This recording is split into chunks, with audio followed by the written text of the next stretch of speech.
After one Homewood council member called the city's high number of credit cards out of control, there's a move to bring their use and spending under control.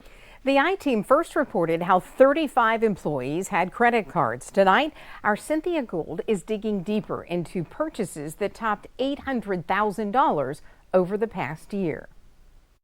This is not a piggy bank. Earlier this month, Councilmember Barry Smith raised questions. It's just out of control. How out of control? ABC 3340 News filed a public records request for city credit card statements. Our review found total purchases $860,000 in 12 months. 1 month alone, $112,000 spent. The city's credit card limit is $500,000. Among those with a credit card, an aquatics director, administrative assistant, police lieutenant, senior center director, 35 in all. And over time, and as things happen, people kind of, for convenience reasons, lots more people got credit cards. The city's current credit card policy is an executive order from 2010. Purchases must be pre-approved for travel and emergency expenditures only, not intended for purchases that can be made through normal government procedures, getting a purchase order, approval, then the city cuts a check. But statements show hundreds of charges for meals all over Homewood, Bessemer, Birmingham, some as high as $100 to $200. Itemized receipts not always submitted as reported in a finance meeting. Who knows what you're spending $94 on? Standard practice for most governments and businesses is to have an employee pay for their meal, then be reimbursed once the expense is approved if it is job related. Food is traditionally allowed for training sessions. Statements also show hundreds of Amazon purchases, multiple Disney Plus charges in a single month, SiriusXM, YouTube Plus, many large purchases at a grocery store outside of Homewood,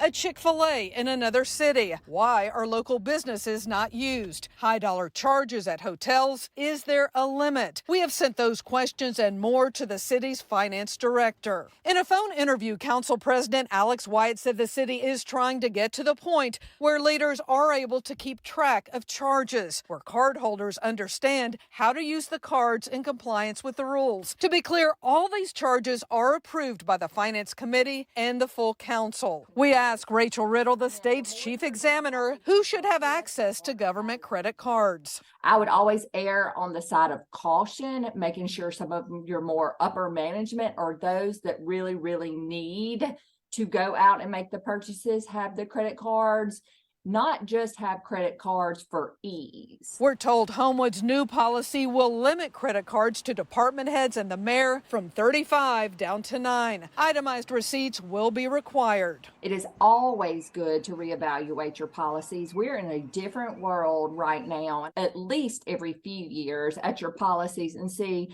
hey, what new is going on? PayPal is a big thing. Venmo, how are you handling those types of things within your entity?